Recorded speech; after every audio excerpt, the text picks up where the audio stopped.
Assalamualaikum untuk semuanya. Sekarang kita bisa tahu dari persidangan pra-keadilan tentang Habib Ba'alwi, mulai dari sidang kuburan palsu sampai sidang nasab. Pastinya akan terjadi seperti ini. Jika diamati dengan akal sehat, kita bisa menilai bahwa klan Ba'alwi yang diragukan sebagai keturunan nabi palsu semakin jelas dan semakin terang. Nih peristiwa yang ngeselin anjir. Tadi di Pasuruan ini ya, di Winongan. Nih orang tandain mukanya. Demi Allah gua cari nih orang. Sidang pra-peradilan kasus Winongan Pasuruan tentang dugaan perusakan atau pembongkaran makam yang hari ini sudah digugat di pra-peradilan dan sidangnya sudah dimulai. Sempat ada menunjukkan bukti izin. Ternyata izin itu bukan izin untuk mendirikan bangunan, tapi izin untuk membuat jalan paping. Ini sudah tidak benar. Imat Dajjal, nggak boleh gitu. Hormatin ulama. Anaknya nggak pernah bilang dia Dajjal. Anak cuma bilang kera-kera bersorban. Tahu nggak kera-kera bersorban? Lebih ditakuti sama Rasul daripada Dajjal. Sebab kenapa? Ulama asu. Sebenarnya yang kera-kera bersorban itu kalangan mereka sendiri, tapi mereka lupa bercermin dengan akhlak mereka. Sampai segitunya memperjuangkan nasab palsu, sampai rela menjadi pendusta dan munafik dengan perkataan mereka sendiri. Jadi pribumi bisa menilai mana ulama yang harus diikuti melalui akhlak mereka dan mana ulama-ulamaan yang harus dijauhi.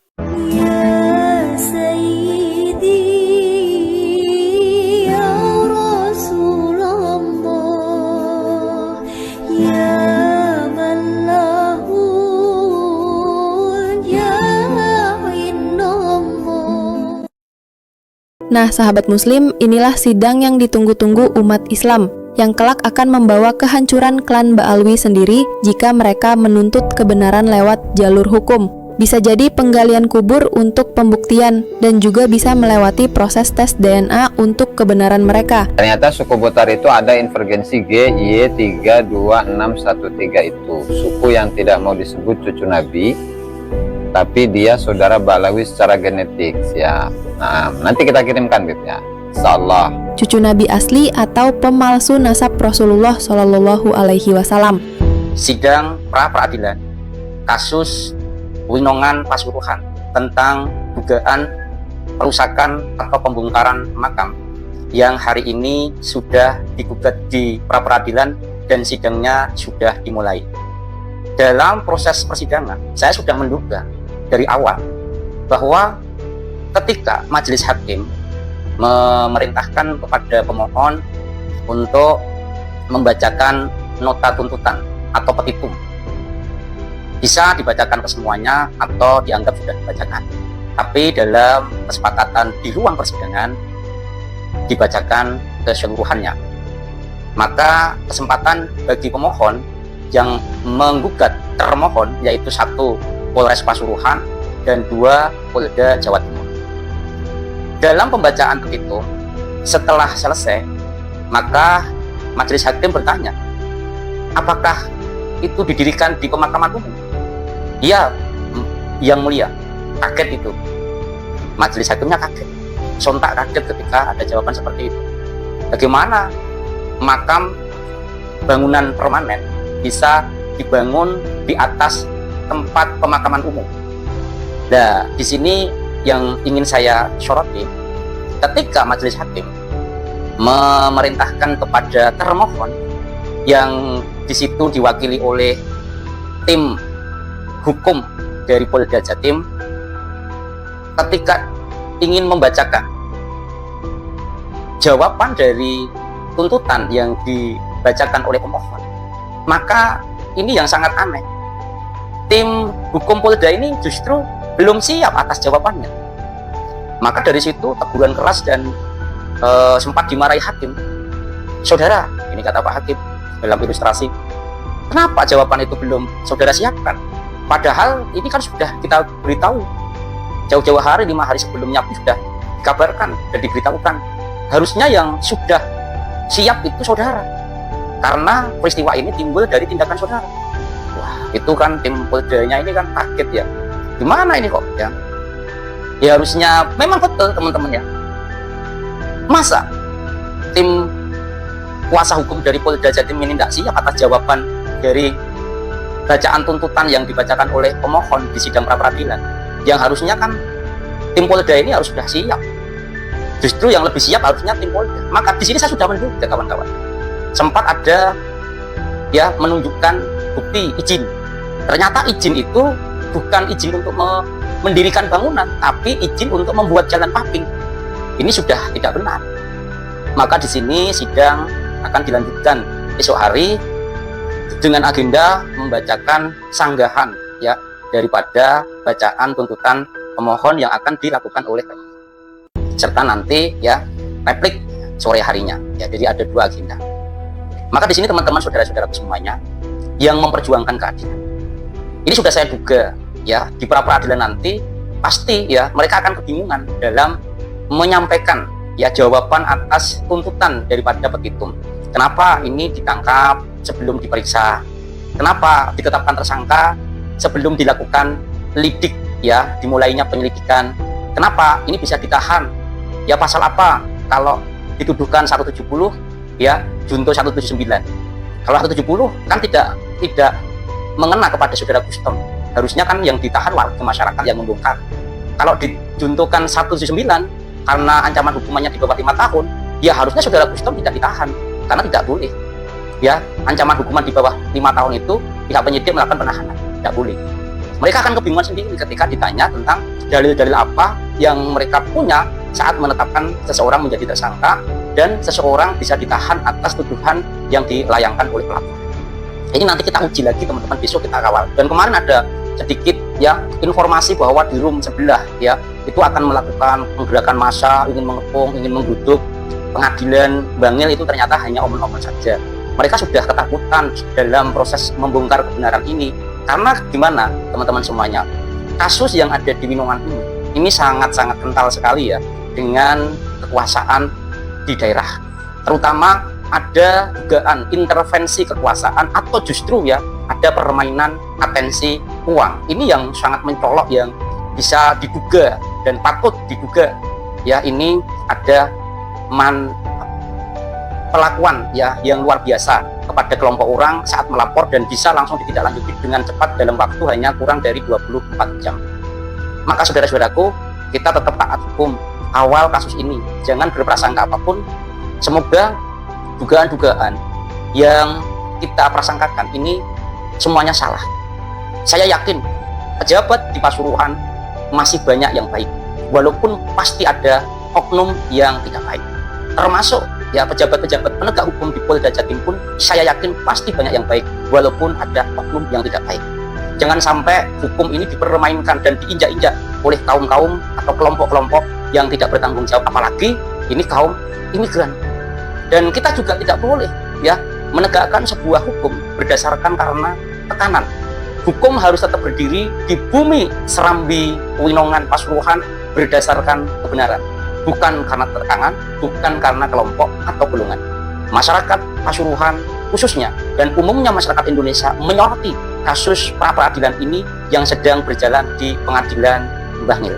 Maka saudara-saudaraku harus kawal, jangan sampai kita menjadi warga masyarakat yang tidak taat atas hukum itu sendiri. Taati hukum dan apapun keputusannya nanti kita harus terima. Terima kasih. Wassalamualaikum warahmatullahi wabarakatuh. Semoga bisa menginspirasi dan mengedukasi masyarakat seputar informasi pra-peradilan di pengadilan Bangil buat masyarakat Pasuruan. Kami tidak akan diam, demi Allah. Kami akan dibawa nasihat kami. Kami akan bawa pikiran-pikiran kami untuk bersiap Allah. Melawan iblis, iblis, iblis. Hei umat Islam, keluar dari rumahmu, bawa senjatamu, ganyang mereka habisi di mana saja berada, saudara. Takbir, takbir, takbir. Kita lanjut ya, lanjut. Antum harus husnuzon intinya ya. Saya akan tegak berdiri membela nasab dari keturunan Rasulullah SAW. Mau pidana kek, mau pidak, mau perdata kek, jalur hukum silahkan, jalur hukum, jalur hukum. Baik, semua saudara-saudara yang hadir di persidangan siang hari ini kita akan melakukan persidangan nasab Bani Alawi dengan menghadirkan saksi yang sudah akan menjadi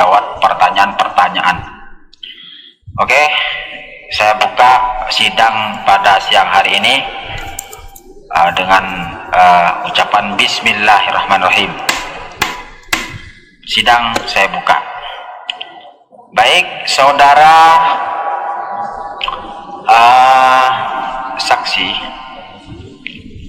Saudara saksi pelapor telah memberi bukti dan saksi-saksi bahwa kakek kalian Ubaidillah bukan anak Ahmad bin Isa. Apakah kalian punya bukti bahwa Ubaidillah adalah anak Ahmad bin Isa? Coba. Punya Pak Hakim.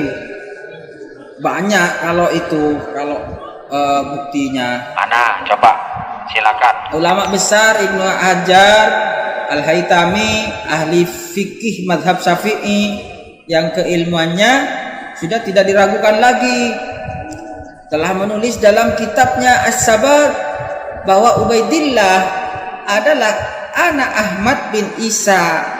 Ya kalau tidak percaya, ini kitabnya Pak Hakim. Ibnu Hajar Al-Haytami, ulama abad keberapa itu? Ulama abad ke-10 Pak Hakim. Ahmad bin Isa kan abad keempat, hidup di abad keempat. Sedangkan Ibnu Hajar abad ke-10. Bagaimana Ibnu Hajar dapat mengetahui kejadian abad keempat? Habib Hanif, saya punya menantu, datang, Pak, ini bagaimana, Pak? Mereka udah nantang debat. Saya katakan, datang, lawan mereka, debat mereka dengan ilmu dan adab, debat. Ngakuin, ulama nasab udah ngakuin, nggak ada masalah. Dalam kasus Balawi yang saya temuin nggak kurang dari 140 kitab. Ini saya santri, saya bukan ulama, bukan ustadz, santri. Gua makoli. Hanif Al-Attas sekarang sedang mengumpulkan kitab-kitab sejak abad 9 itu sampai sekarang ini sudah bisa terkumpul 140 kitab yang menyatakan mereka turunan Nabi. Kata saya, coba sini satu aja yang kitab nasab abad ke-8, diam aja. Abad 7 makin diam, abad 6 mana makin diam, abad 5 mana makin diam, apalagi abad 4, abad di mana Ahmad bin Isa ini wafat. Ahmad bin Isa ini wafat 345 Hijriah, sudah 1000 tahun lebih. Tapi 550 tahun sejak wafatnya baru ada orang ngaku-ngaku keturunannya. Sedangkan Ibnu Hajar abad ke-10, bagaimana Ibnu Hajar dapat mengetahui kejadian abad keempat? Dari mana beliau dapat informasi itu? Apakah Pak Hakim tidak percaya ulama sekaliber Ibnu Hajar? Apakah Pak Hakim menuduh Ibnu Hajar berdusta? Loh. Ini tolong saudara hati-hati ya ngomongnya. Kita mencari kebenaran, perlu bukti dan saksi, bukan masalah percaya dan tidak percaya. Bisa saja Ibnu Hajar mendapat informasi yang salah, lalu dengan husnudzon menerima berita itu. Ada nggak referensi yang lebih tua selain kitab Ibnu Hajar itu? Tolong, kalau memang ada. Ya adalah Pak Hakim. Dari kitab Al-Burqah Al-Musiqah karya Habib Abi Asyakron. Nah, itu ulama abad keberapa itu? Abad ke-9 Pak Hakim. Loh, itu kan masih jauh, Pak. Dari mana beliau mendapatkan informasi itu? Padahal jaraknya sudah 550 tahun. Ya, dari kitab As-Suluk abad ke-8 Hijri itu Pak Hakim. Bagaimana isi kitab As-Suluk itu? Coba. Dalam kitab As-Suluk disebutkan silsilah Abul Jadid Pak Hakim. Dalam silsilah itu ada nama Jadid bin Abdullah bin Ahmad bin Isa.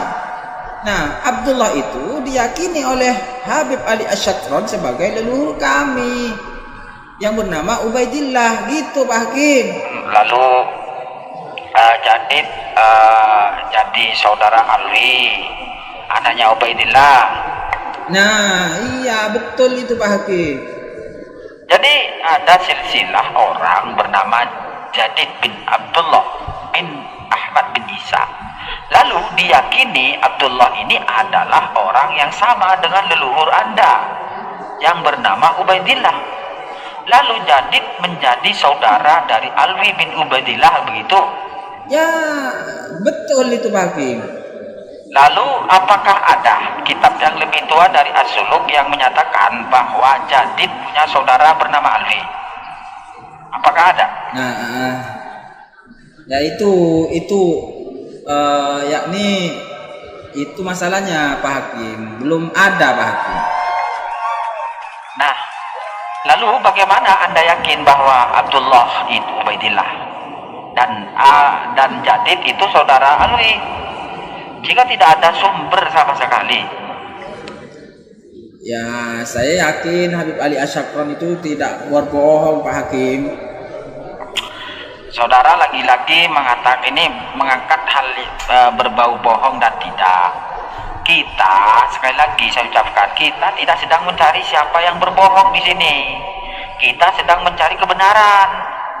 Benarkah Ahmad bin Isa punya anak bernama Ubaidillah? Dari kitab As-Suluk yang Anda sebutkan tadi, yang katanya ada nama Jadid bin Abdullah bin Isa bin Ahmad bin Isa, dalam kitab As-Suluk yang saya punya tidak ada nama Abdullah. Yang ada adalah Jadid langsung bin Ahmad bin Isa. Jadi Habib Ali Asyakron tidak sah berpatokan kepada kitab As-Suluk ini, karena isi kitab ini berbeda.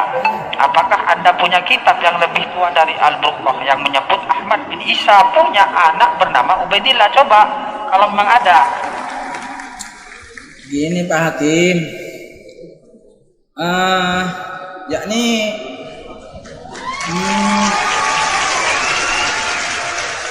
jika tidak disebut itu tidak disebut, ya bukan berarti tidak ada Pak Hakim. Maksud Anda? Sesuatu yang tidak disebutkan bukan berarti itu ada, bukan tidak ada. Ubaidillah walau tidak ditulis sebagai anak Ahmad bin Isa, bisa jadi hanya karena tidak ditulis. Sebenarnya ia anak Ahmad bin Isa. Bisa jadi hanya karena tidak ditulis, sebenarnya anak Ahmad bin Isa. Bisa jadi kitab yang menyebut itu belum ditemukan Pak Hakim. Tidak ditulis bagaimana? Kitabnya tidak ditemukan gimana? Wong anak-anak lainnya ditulis. Kitab-kitab nasab banyak ditemukan, menyebutkan Ahmad bin Isa plus anak-anaknya. Dari Ahmad 5 sampai abad 9. Ahmad bin Isa disebut di dalam kitab-kitab nasab. Anak-anaknya disebut, cuma di dalam kitab itu tidak disebut Ahmad bin Isa punya anak bernama Ubaidillah. Kalau seluruh kitab abad 5 sampai 9 semuanya hilang, kalau anak-anak lain nggak disebut, wajar Ubaidillah tidak disebut. Baru kemungkinan klaim Asyakron itu betul. Tetapi kan kitab-kitabnya ada, kitab nasab banyak, kitab sejarah banyak menyebutkan Ahmad bin Isa, menyebut anak-anaknya Muhammad, Ali, dan Husain. Lalu kenapa Ubaidillah sendiri tidak disebut? Itu karena Ubaidillah memang bukan anak Ahmad bin Isa. Nah, tidak bisa begitulah Pak Hakim. Kitab-kitab yang menyebut Ubaidillah sebagai anak Ahmad bin Isa banyak, bisa ratusan Pak Hakim. Ulama-ulama besar yang menyebut seperti Ibnu Hajar, As-Sakhawi, An-Nabhani, dan sebagainya. Masa mereka semua berbohong Pak Hakim? Saudara saksi, apakah menurut Anda Ibnu Hajar, As-Sakhawi, An-Nabhani itu maksum? Oh ya, tidaklah Pak Hakim, ya kan yang maksum itu kan cuma Nabi. Berarti memang ada kemungkinan salah. Ya bisa jadi, ya betul juga Pak Hakim. Nah kalau begitu ada kemungkinan mereka mendapatkan informasi yang salah lalu ditulis dalam kitab mereka. Gak mungkin lah, mungkin salah Pak Hakim. Mereka ulama besar Pak Hakim. Pak Hakim sudah suul adab kepada para ulama besar. Saudara saksi pelapor, jaga etika di sini ya. Kalau tidak, nanti saya jebloskan Anda ke penjara. Jadi Pak perlu pahami, ini bukan masalah adab, ini masalah mencari bukti bahwa Ubaidillah itu benar anak Ahmad bin Isa. Saya minta Anda bawa kitab yang abad kelima yang menyebut Ubaidillah sebagai anak Ahmad. Anak Ahmad, ada nggak kira-kira? Tidak ada Pak Hakim. Coba abad ke-6, ada kira-kira? Tidak juga Pak Hakim. Dulu ini agak abad ke-6, nggak ada. Ya sudah, abad ke-7 ada kira-kira? Tidak juga Pak Hakim. Tidak ada juga. Ini abad ke-7 juga nggak ada. Coba abad ke-8 ada nggak kira-kira? Nah itu tadi Pak Hakim. Tadi yang dijelaskan di atas itu As-Suluk itu Pak Hakim. Tidak bisa kan? Tidak bisa itu saudara. Itu kita menerangkan Jadid, bukan menerangkan Alwi bin Ubaidillah. Lagian kitab itu manuskripnya ada berbagai versi. Ini punya saya nggak ada yang namanya Abdullah, kitab lainnya. Ya nggak ada kalau gitu Pak Hakim.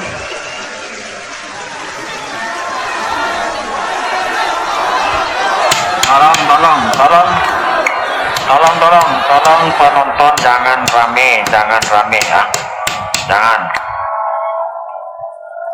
Oh, jadi yang pertama menyebut Habib Asyakron gitu. Iya Pak Hakim.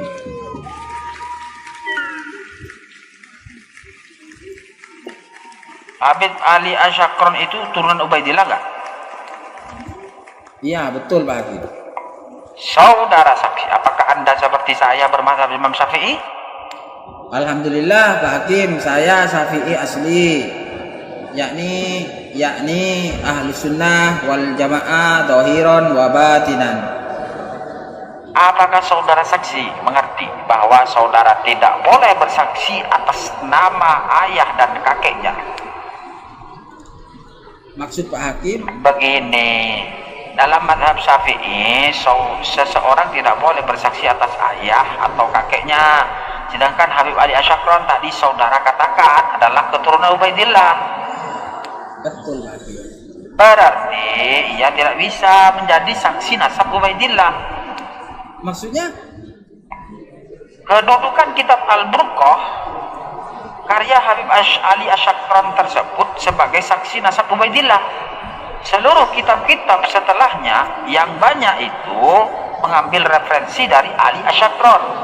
Sedangkan ia tidak bisa menjadi saksi nasab Ubaidillah karena Ali Asyakron adalah keturunan Ubaidillah. Dalam mazhab Imam Syafi'i, seseorang tidak bisa menjadi saksi bagi ayah atau kakeknya. Maka kitab Al-Burqah itu tertolak menjadi saksi bagi nasab Ubaidillah. Innalillah. Gimana Pak Hakim kalau gitu? Iya iki. Loh, menurut saya memang sangat sulit dikatakan bahwa Ubaidillah adalah anak Ahmad. Kitab-kitab setelahnya itu hanya taklid pada Al-Burqah itu. Sedangkan ia tanpa referensi dan tertolak karena termasuk saksi keluarga. Walaupun kitab itu jumlahnya ratusan Pak Hakim. Walaupun jumlahnya ratusan, bahkan 1000 kitab atau 1.000.000 kitab, tidak bisa dijadikan saksi karena ia tidak bisa menunjukkan bukti ketersambungan itu. Semuanya mentok mengambil dari Al-Burqah Al-Musiqah atau Al-Jauhar As-Syafaf. Walau ditulis oleh para wali, tetap tidak bisa Pak Hakim.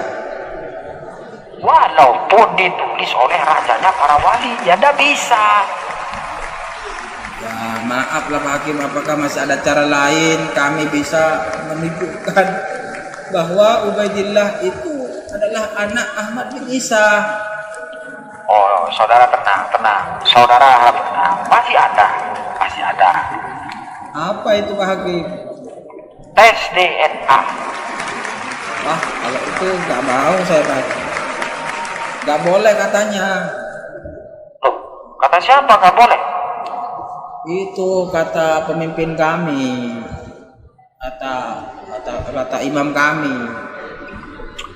Alah, saudara, ya udah, kalian sudah tertolak secara kajian pustaka. Tes DNA nggak mau. Kalian jangan ngaku keturunan Nabi Muhammad SAW lagi ya. Waduh Pak Hakim, jangan begitulah Pak Hakim. Kami sudah ratusan tahun terkenal sebagai anak cucu Nabi Muhammad SAW. Kok jahat Pak Hakim ini? Kalian diminta bukti pustaka nggak bisa bawa, tes DNA nggak mau. Lalu berdasar apa orang bisa percaya bahwa kalian cucu Nabi Muhammad?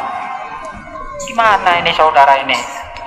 Tapi kan bisa pakai husnudon Pak Hakim. Dasar kalian itu memang ngeyel. Ya sudah. Sekarang Buya. Sidang kali ini sudah saya tutup. Biar. Antum harus husnuzon intinya ya. Karena kalau tidak husnuzon maka antum itu akan menjadi orang-orang yang dijauhkan dari rahmat Allah Subhanahu wa taala. Kalau disebut radikal, kalau disebut teroris, kalau dilaporin polisi, kalau difitnah, kalau dihina, kalau dibilang nasabnya palsu, kalau dipanggil polisi, kalau diperiksa polisi, kalau ditangkap, kalau disiksa, kalau dibunuh, takbir. Habib itu keturunan Nabi apa bukan? Keturunan Nabi apa bukan? Habib Rizik turunan Nabi bukan? Dasar hasut, iri lo, betul. Habib Bahar turunan Nabi bukan? Habib Lutfi bin Yahya turunan Nabi apa bukan? Habib Taufik Segaf turunan Nabi apa bukan? Orang Purbalingga sudah bersaksi bahwa mereka bukan keturunan baginda Nabi besar Muhammad. Mat sia saha goblok.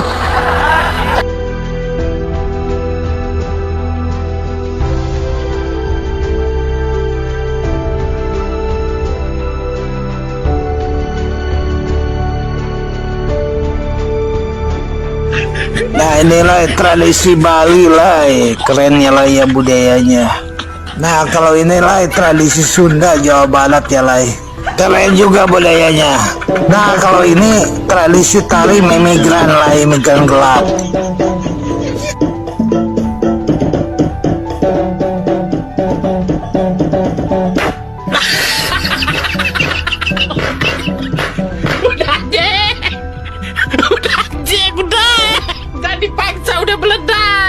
Dan dibawa ke sonorek. Mungkin pencipta tari ini terinspirasi dari ayam gitu ya lah. Tengok ay berputar kayak ayam mau pacaran lah.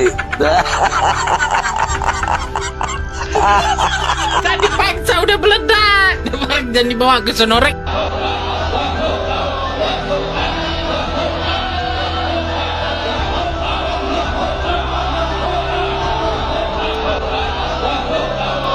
Dan diterus-teruskan